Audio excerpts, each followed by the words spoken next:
Welcome to Business Not 101, hosted by me, Olivier Bousset, founder, entrepreneur, podcast creator. In this episode, we explore the founder's journey from their aha moment to the roadblocks and problems, to what they would have done differently in hindsight, and the unique solutions they came up with. I hope you enjoy this episode. Hi, Chanelle. How you doing? Hey, I'm good. How are you? Very good. Thank you for joining us on Business Not 101. Please introduce yourself and give us your 60-second business pitch. Absolutely. So my name is Chanelle Garrow, and I am the founder of Social Lens Media. And Social Lens Media is a creative digital marketing agency that specializes in influencer relations.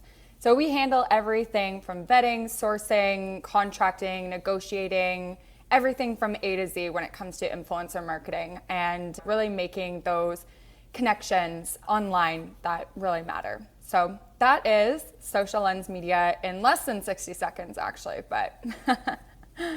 That's great. My next question is, what was your aha moment that brought you to launch this project? So my aha moment was kind of a bunch of collective moments, I guess you can say. There was never really that one aha moment. It was just this feeling that I knew I am going to be an entrepreneur. I don't know what it is going to be for yet. And, as I started going through college, university, and working for internships and working at other agencies, actually, I always ended up in agencies other than when I was working for MTV Canada. And I was always put in the exact same role. I was always either in marketing or digital marketing. I was always dealing with influencers. And I think that was because I had experienced myself as an influencer. I grew an audience on Instagram and then now on TikTok and YouTube. So I was always put in those positions, and that's when I was kind of like, I think this is my niche, like this is my industry, that's kind of my aha career moment. And once I started getting into that a bit more and gaining a lot more knowledge around it, I had the experience of being an influencer and knowing how to speak to other influencers and other creators. But then I also had the brand management side of things. So I definitely had a lead in that sense. And up until 2020, it was never really a thought of like creating my own business around this. It was more so, okay, how can I excel in corporate or with another agency? And then COVID hit. And everyone, I don't know if you remember, but everyone lost their jobs in marketing. And I was one of them. That was the first thing that would go. So it was that moment where I was like, okay, I've had this thought, or I know what I want to do, and I knew I wanted to be an entrepreneur. So now it's time to take those learnings and actually put them into my business. And also seeing so many businesses in Toronto shut down, I knew that, they were very reliant on their brick and mortar stores to bring in any sort of conversions. And I was like, you know what? We can mimic this online. We can create that digital presence for you and keep your business afloat through influencer marketing, digital marketing, social media marketing. And that was when Social Lens Media was created. So it was a bunch of moments that led up to that one moment of COVID.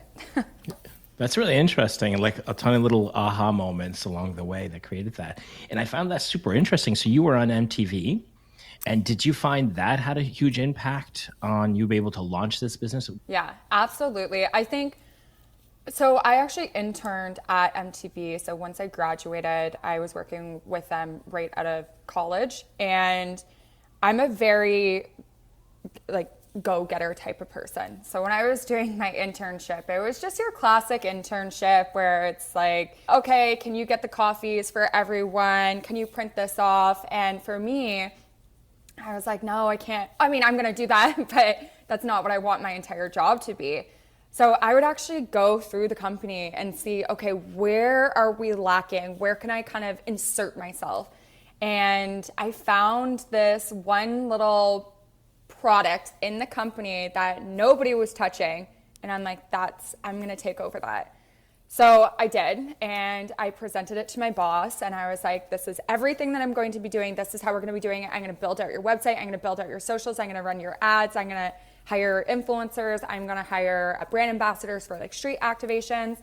And I really, really inserted myself in that way, which led to a full-time job. So that gave me a lot of credibility, and it also gave me a lot of knowledge in such a short period of time. I ended up leaving MTV because as much as I loved it and my boss was absolutely amazing, I wanted to have not only corporate, but I also wanted to have that agency experience where I'm managing multiple clients at once and multiple like portfolios at once, I guess you can say.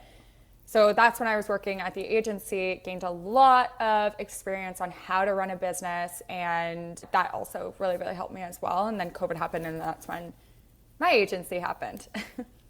That's a really interesting story. And that's a great way to get, I'm assuming you probably met a whole bunch of people and created this massive network around you, certainly around MTV and influencers and so on. Absolutely. My boss was great for that. He would always bring me to networking events for the company, would always bring me to like any of the events that the company was having, he would always bring me and he's like, you need to network. These are the people that you need to network for or with. So he was really, really great and a big part of my career.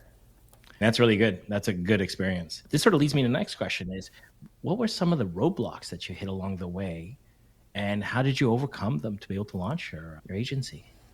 Oh my goodness, roadblocks. There was so many. So there's a few, but I think the biggest roadblock for me was confidence. I didn't have the confidence. I thought I was very over my head, and I was put into a situation where I had no other choice because everything was shut down. No one had jobs. And I'm like, I need to be working. I need to have income. I'm going to start my business. And I just completely started it on a whim. Built a website on Wix, I believe, just to have something out there. And I was like, this is my business. So my first roadblock with that is I just didn't know what I was doing. I didn't know how to start a business. I didn't know how to acquire customers. I didn't even know my pricing or what the industry standard was. So I was charging so little. Actually, for the first couple of months, I was charging nothing, mainly because I wanted to build up my clientele, which I recommend new businesses. I recommend them doing that just to get kind of like a feel for how your business is going to operate and what are your clients saying, what are the feedbacks, and being able to get that. So I did that, and then once I started charging people, I was charging them so little to the point where I wasn't profiting whatsoever. And then I ended up bringing in a business development team to help me acquire customers. And I think that is a roadblock that I had and kind of overcame was because I thought I needed to do everything on my own in my business. And that's just not the case. As a business owner, you have so many responsibilities, but your main responsibility should be, okay, how is this business going to operate? How are we going to scale? What are the fundamentals of the entire business? And you're not able to do that when you're focusing on 500 different things. So I brought in a business development team, and they were responsible for bringing in clients, and then I would do the strategy and work around that. So I think that was probably my biggest roadblock. And then since that, I've been able to get into a groove of things and really flow within my business and being able to have monthly clients ongoing. It's been great since then. Still roadblocks, but it's been good from the beginning. Yeah. And that's a common roadblock, actually. A lot of people, when they start off their agencies or small businesses that have been on the show, have talked about that. Business development being one of those key aspects that I think a lot of people sort of figure, oh, I'm just going to go and do it myself. I'll become the salesperson. I'll do the pitching. I'll do the work. I'll become the one-man show, the one-woman show. Mm-hmm. And I think that's a mistake, and that's a great solution to bring in a development team, like definitely a business development team. And, that's something that sort of fills in one of my next questions was, what would be one role you would hire right away? And you kind of answered that. So I think that's brilliant. Sort of now moving forward from that roadblock, in hindsight, if you can go back and ask yourself, what would I have done differently? What is another role or another thing I would have changed that people should, starting certainly in an agency or a social media agency, that they should look at? So I'm a firm believer on, this is my journey. Everything happens for a reason. And going back, I don't think I would change anything because I think it really gave me the experience that I lacked in running my own business.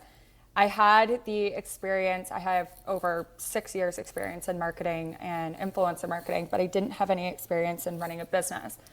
So all of those roadblocks, if they had not have happened, I would never have learned. And I probably would have been in this never ending cycle of, okay, how can I make this work? Or what am I doing wrong? Do I have feedback? Are my clients happy? Why aren't they coming back? I think if I didn't get that out in the beginning of my business, then it would have caused further issues down the road. So I'm glad that happened. I think for any business owner, within your first year, I want to say everything is very trial and error. You'll kind of get in the groove of things. I can tell you a million different ways to run your business, but ultimately it's really up to you and what you're comfortable with running your business, how you want to run your business, and doing kind of a trial and error on that, and then figuring it out pretty much on your own. Yeah, that's brilliant. That's so true. It's really like trying to figure out your own path, your own journey. Mm-hmm. Now, looking at your business overall, and obviously you have a very large community. What are some of the key things you've done to build that up? Did you start your community beforehand? Did you take your personal sort of Instagram, your group, and then bring it to your business? Or did you launch your community around your agency from zero? So I actually launched my agency from zero. So my community is completely different. Like my personal community is completely different than my business community. I mean, they kind of go like hand in hand. I mean, as someone who is in like wellness, beauty, fashion, my agency kind of focuses on clients like that as well. So a lot of the influencers and creators that I've met on the personal side, we've actually hired them for campaigns. And then eventually, the more you hire them for the campaigns, the bigger your community grows. But I grew my community mainly from organic socials. So I was on Reels, I was the face of the company, I was doing all of the marketing, and I didn't actually run any paid advertisements, mainly because I am locked out of my ads account, and I still can't get into it. It's been 2 years, I still can't get into it, but organic has been working. So yeah, just creating Reels and like really getting your name out there, networking. I would always go to network events. I would reach out to influencers personally and have them part of our social strategy. So if a creator is posting something that relates to, being an influencer or being a creator, I would reach out to them and be like, hey, I absolutely love this. Do you mind if we repost it? So that would build up a lot of our community as well. And then I actually took the community that we have on Instagram and I put them on a newsletter. So they would subscribe to our newsletter and I would communicate to them that way. And then now we're kind of getting into events. So our community has been rapidly growing, but we definitely started out organically on Instagram from zero. That's really interesting. So that's quite a uptake from zero where you are today. And I'm assuming that obviously because you are hiring influencers, they also have an influencer bringing in their community, which I think is really important. Mm-hmm. What's one of the things, so you mentioned you started a newsletter, correct? Yes. And do you find that a newsletter has a positive impact on your business? Absolutely. I think, so for me, or for anyone, so I guess this is a kind of a good tip for anyone, you shouldn't rely on one platform. So if I was only relying on Instagram to connect with my community and Instagram deletes, like the whole app just crashes and it deletes, or there's been like something's going on with Instagram right now where a lot of people are actually losing their account. So if that were to happen to me, would I have a business?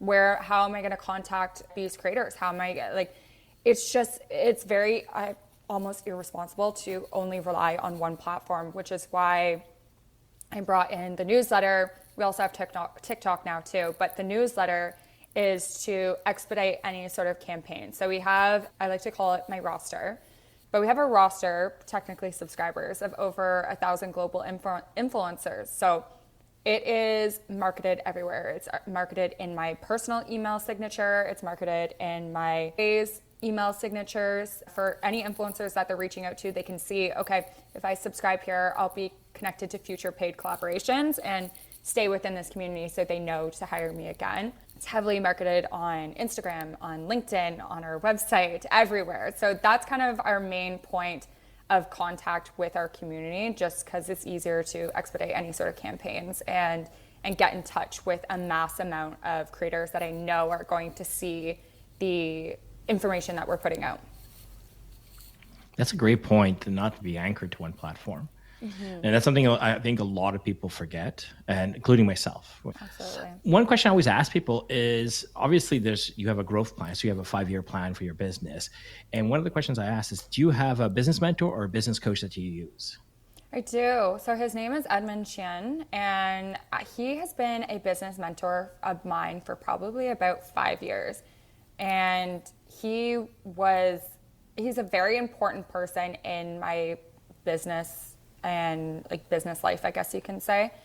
He brought me to a bunch of networking events. He would sit down with me even when I was creating my resume to get the internship at MTV. He would sit me down and he would interview me over and over and over again until I perfected my interview and my resume and my cover letters, and then brought me out to Toronto because I didn't live in Toronto at the time. When he would bring me out to Toronto and he'd be like, these are the people that you need to meet. These are the questions that you should be asking. He basically just taught me everything that I could know or need to know. That's a great story, because I think that's something a lot of people probably would benefit from, a business mentor or a business coach, even a paid one, because I think we do hit a wall where we're talking to ourselves and we need that sort of feedback in our lives, certainly in our business. And sort of one of the questions I was going to ask you next is, like, do you suggest to people in agencies, for example, in marketing, to get a business mentor or a business coach within the same industry? Or do you feel like you benefited from somebody who was not part of your industry? I think both. I definitely recommend a business coach or mentor for anyone who's in business or working. Like, you don't even need to be an entrepreneur to have one. I think that they're very important to have, because the knowledge that they have is not something that you would even think about, I guess you can say. But when it comes to being in the same industry, like, my business mentor was a financial advisor, which is completely different than, what my business is. And it's good to have fresh eyes, someone who's not in your industry, because if they're in your industry, they're most likely reading all the same newsletters that you're reading. They're watching all the same videos that you're watching. They're getting the same information that you're getting. They might have a different perspective, but ultimately, when it comes down to marketing, you want to kind of step outside of your community, I guess you can say, because they are the ones that you're essentially marketing to. And they're going to be able to come to you with fresh eyes, fresh ears, and a fresh opinion that is based just on their purchasing decisions or whatever it might be. So I think, it's good to have both a mentor that's in your community, in your industry, that can help you, but also having someone that's not in your industry that you can kind of talk to and ask for advice as a consumer that's being marketed to. That's a great point, and I think that's something that's I didn't even think about. Yeah, somebody that definitely needs to happen to give you information and feedback that's not necessarily in your own field, because you will be stuck in the same loop, both of you. So that's a really great point. My next question is, if you can leave yourself a voicemail from today for your past self, 30 seconds, a minute, what would you say to yourself to watch out or to do differently? Oh my goodness, to my past self. So another major roadblock for me was I just have issues with not doing everything myself. And that has become an issue currently where I need to do everything, and then I'm not having enough time, or I'm burnt out in doing other things that are important, like running the business and being able to scale and grow the business. I mean, from a client's perspective, everything is great and, they're happy with the results and everything's very professional. But on my side of things, I'm like, I'm working 16-hour days and I'm exhausted and I'm going to have a mental breakdown. So, if I could say something to my past self, even myself from yesterday, is stop doing everything yourself. It is okay to ask for help. It doesn't make you less of a person. It doesn't make you less of a business person. There's no weakness in asking for help. So I think I would tell my past self to ask for help. That's brilliant. Yeah, it's so true. I think we, as entrepreneurs, we get caught up, like we were saying earlier, of trying to do everything. And I think that's a question a lot of people need to answer when they're looking at their business, and certainly in their 5 years. So that's a great point. Yeah, we're finally doing that. So we're building out an amazing team. I mean, we've had an amazing team of 4, and now we're kind of building beyond that. So we're bringing in like in-house creators, whereas before I was creating all the content. And the more we have more clients, I just can't create all this content that's like 100 videos a week. So yeah, just like even doing stuff like that, where even though I enjoy creating that content, I can do that, but I shouldn't be doing it on such a mass scale because I'm still running a business. Yeah. And if you want growth, you need to outsource. Yeah. All right. So we're going to switch gears a little bit, because half is to know about your business and the other half is to know about you as an entrepreneur and what makes you tick. So the first question I love to ask is, what makes you productive? How do you stay productive? Oh, there's a lot of things that keep me productive. So I have a notebook beside me, and it's my to-do list. And I read this one book, Atomic Habits. That was it. I read that, and it was talking about the paradigms, I believe it was, where I don't remember it exactly, but it was categorized in 4 different categories of like priority. I don't know what the other word was, but anyways, I do that now. So I will mark everything off. I'm like, okay, this is my priority. This is my secondary. This is my third. I need to check off my priorities before I get into my secondaries and my thirds. And that has helped me become productive, because I am such a scatterbrain. I'm like, I need to do everything all at once, all in the same time. And it's complete chaos. So I actually have a online platform that I use as well. It's called Tallow, and I'll create these cards. So I will, okay, like this is what I need to create for this in terms of content. I need to reach out to this person, little stuff like that. And then it also gives me the opportunity to write descriptions in it. So I know exactly, like once I check something off my to-do list, I'll go into that. Everything's outlined for me. I can get it done. I don't have to think about it, type of thing.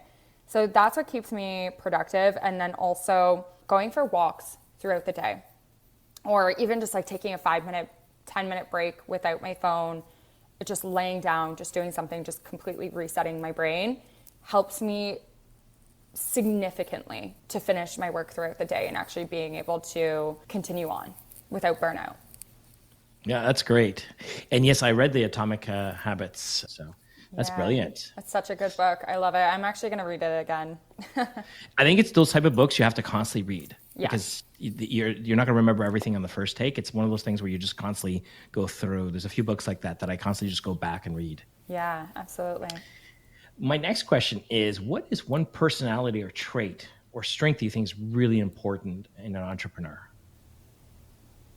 Oh, this is going to sound so cheesy because everyone says it, but it's drive. It's drive and it's confidence. It's confidence in knowing that you as a person are able to achieve whatever you want, and having the drive to actually be able to do it. I think those go hand in hand. If you don't have confidence, your business is going to fail. If you don't have that drive, your business is going to fail. So having both of them, I think, is you need to have that. Even if you don't have that confidence in that moment, I can't sit here and be like, I'm confident every single day that my business is going to bring me 7 figures consecutively for the rest of my life. No, there's days where I'm having full panic attacks because, one minor thing happens, or I lose a client or whatever it might be. And I'm like, that's it for me. I'm going to fail. But when you're in those mindsets, you need to kind of take a step back and remind yourself, okay, maybe last month you had an amazing month, and the next month it's not as great. So just going back, and this really helps me, is going back to those months where I'm like, wow, I did that. My team and I did that. We can definitely do that again. We just had a bad month. That's fine. And just getting yourself back into that mindset of being confident, even when you're not. Fake it. Remind yourself. Say those affirmations and be like, I did that. I can absolutely do it again. I love that. That's a great answer. And this sort of leads into my next question, which is something that I've talked a lot about with entrepreneurs is fake it till you make it. And you sort of brought it up. Has that happened to you? Have you faked it till you make it? Do you feel like that's something that's, prevalent in your life? I think when it comes to mindset, I've definitely faked it until I've made it. When I first started out my business, I was terrified. I didn't know if this was going to succeed. But then I told myself so many times, and I've worked so hard to not believe in what I'm doing. So I just had kind of like this burning feeling. I'm like, you're going to be successful. Like you know you're going to be successful in anything that you put your mind to. So I think like, fake it until you make it, no, because I'm very transparent in my business. And even with my employees, I'm like, oh man, we're having a bad month. Like, you guys need to pick things up. I kind of operate that way. But when it comes to my fake it until you make it mindset, it's more so reaffirming my beliefs or reaffirming until I believe what I'm saying. So that's a really great point. So my next question is one of my favorite questions. If there's any entrepreneur that you can go out for coffee with and pick their brain, who would it be and why? I think Elon Musk. I love Elon Musk. Something about him, I don't know what it is, but he is this powerful, very wealthy person who has built multiple companies, and his marketing, and I think this is something that I really admire about him, because not only is he a genius and he is clearly very good at business, but he's also very good at marketing himself. He will say whatever the hell he wants. And I find it hilarious because it works for him. If Elon Musk tweets something, it's like this whole thing. Like, I know even in the stock markets and like in crypto, if he tweeted something, I would immediately go check to see what cryptocurrency he's tweeting about or what stock he's talking about. And you just see like, whoop, it like goes right up. And just like, I think the power of having that, I just would love to pick his brain. Like, how did you get here? What are you doing? Is there strategy behind what you're saying? Or are you just rambling off and people are catching on to it? I'm very curious about that. And I would love to pick his brain. That's a great answer. So a lot of people picked Elon Musk as well. Like, it's funny. Oh, really? There's a few key people that people have selected, and so it's really fun. But yeah, he's a very interesting character. Mm-hmm. I find him to be on two sides. He's somebody who's grown his business, obviously very capable, very intelligent. There's no question about that. But I also find him on the flip side is that he has a sort of, he's unhinged sometimes, where you can, like you said, he could bring a stock up, but at the same time, he could bring a second stock right down. So it's a weird phenomenon today, how people are sort of tuning into tech leaders as sort of like these gurus that they follow. So it's really interesting. Mm-hmm. I like him too. I follow him on Twitter, and it's sort of the dumpster fire that's happening on Twitter right now. So it's interesting to watch. Yeah, definitely. My next question is, and this is a question that everybody kind of like really loves, is what is one business or nonfiction book that's influenced you that in your business life? So this is kind of like a trend for me in this podcast, because I don't have one answer for everything. It's like a full story for everything and multiple answers. But there's a couple books that have been, exponential in my career and just forming me as the person that I am. It's Atomic Habits, obviously. We were just talking about that. There's another book, and I can never remember the name of it, and I don't even know where it went, but it helped me actually grow in my business. There's so many key things that I took from it to help me in my business. And it's something to do with sales. I cannot remember the name. It's a blue book, something about sales or or selling your business, like building up a business to be able to sell it and like scale it. And it's like this little book, but there's a lot of valuable information. If I figure it out, I will let you know, and you can put it in the description. But there's that one for business, the Atomic Habits for mindset, and then there is a couple other of like those boss bitch type of books. Sorry if I can't swear on here, but a couple of those books that were really good. Christine Quinn's book, How to Be a Boss Bitch, is one of my favorites, and also How to Get Rich, or Get Rich Lucky Bitch, or something like that. I clearly like books that swear, but they just have this mentality, and they teach you this mentality of you need to be confident in yourself. Like, no one's going to believe in you if you don't believe in it. It gives you basically all the fundamentals that you need to really build up your self-esteem and your confidence, which I really, really love. So there's 3 books. Excellent. Yeah, well, definitely when you find that book, you let us know. We're going to add it to our show notes.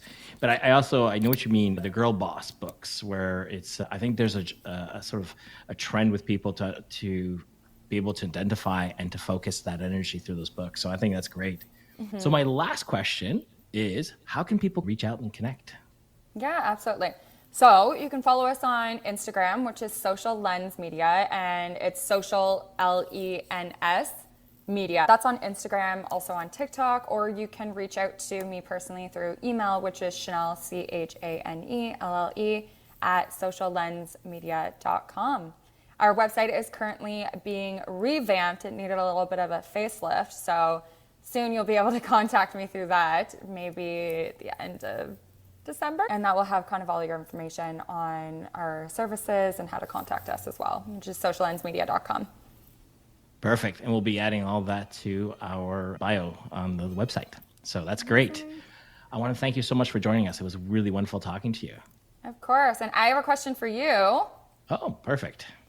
So if you could have anyone on your podcast, who would it be and why? That's a great question. So there's a few people that I really like and listen to. It'd be Professor Galloway, if I'm saying his name correctly. He's a professor of marketing economics at NYU, and he's like this really he's sort of the anti-Elon Musk. Oh, really? That would probably be because he's a very intelligent person and well-spoken, and he knows his stuff. So I would enjoy just be able to have sort of the banter back and forth and listening to him. And the second person I'd love to have on the show, and even possibly the two of them at the same time, would have been Elon Musk. But that is kind of like the Joe Rogan level podcast. I don't think my podcast is there yet, but if I ever could, that would be the two. One day. Mindset. That's it. My 5-year goal. Again, thank you so much for joining us. Thank you for the question. Of course. Have a great day. Thanks for having me. Take care. Thank you for joining us today and listening to this episode of Business Not 101. I hope that this interview gave you some valuable insights and that will help you along your business journey. If you have any questions, comments, feel free to reach out to me. And as always, please like, share, and follow. Thank you. Until next episode.